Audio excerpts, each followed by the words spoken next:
Let's walk through some of the reading tools that are available in Read and Write for Google. These are probably some of the most commonly used tools when it comes to using Read and Write, and so you'll want to be really familiar with how you can take advantage of these to their fullest potential. We'll start out in a Google Doc, and in here typically what you would wind up using is just the play, pause, and stop tools. So go ahead and place your cursor wherever you would like to start the reading, then go up here and hit the play button. The digital media production program offers multifaceted. You can pause the reading by hitting the pause button, and then you can start it back up again by hitting the pause button a second time. Training for students interested in video, television, radio, and sound-related careers. During their 2 years, students will be When you're all done, go ahead and hit the stop button, and it will get rid of all of that highlighting and stop reading.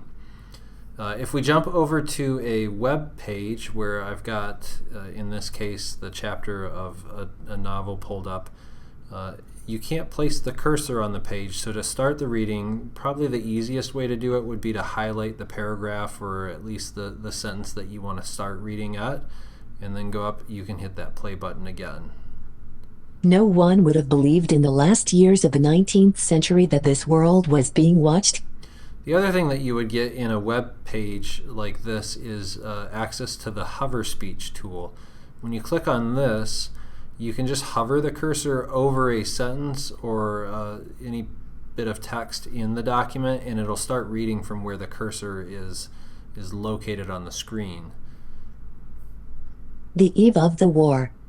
No one would have believed in the last years of the 19th century that this world. No one gave a thought to the older worlds of space as sources of human day. The planet Mars. I scarcely need remind the reader. So you can see this is a really helpful tool to be able to read. Find the section of the page that you want to read. Just set the cursor on top of it and go. The one thing you have to be careful with is moving the cursor around too much, because it will jump around on the page when you do that. Let's jump over to a different website, and I'll show you another place that hover speech can be helpful.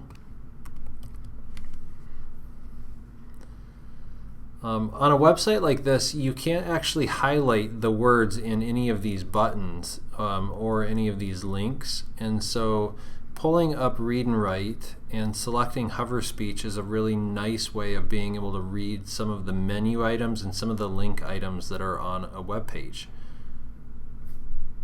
Our district. KEPS Return to Learn resources. About us. District leadership. Board of Education. Directory of schools. Finally, I want to show you some of the reading tools within the PDF reader. So I'm going to go on over to this particular document, and one thing that you'll want to take note of is that the PDF reader actually uses a different set of settings. So if I open this up, you'll see in the options I have a different voice, and I can set a different voice speed. So it's not the same as in other web environments. What I can do in here though is I can hit the play, pause, stop buttons. Again, I can highlight a sentence and start it that way. They traveled down the bumpy road. I can also pull up what's called the click to speak. So this is similar to hover speech.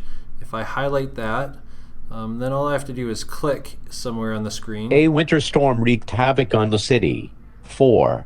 5 puppies were left in the box. 5. Elections for student. Now what you see in this case is that it starts reading and it just continues to read. But this is a document that I would actually want to stop and think about one sentence at a time. So the way that I can set that up is to go back into my settings, options, and I'm going to uncheck continuous reading. Now when I come out of here, I'll go ahead and click on a sentence. I want the biggest suite available. And you see that it'll stop reading at the end of that sentence. So I could reread that if I need to. I want the biggest suite available. Or I can move on to the next sentence. Jennifer sang a sad song. Now, another thing that you'll commonly encounter in a PDF, though, is one that doesn't have text that I can highlight. Let's go over to this one. This looks exactly the same, but I can't select any of this text. So the way that I would read this one is I would use this screenshot reader. I'm going to turn that on, and you can see I get a little kind of crosshair cursor, and then I can just draw a box around the text that I want it to read.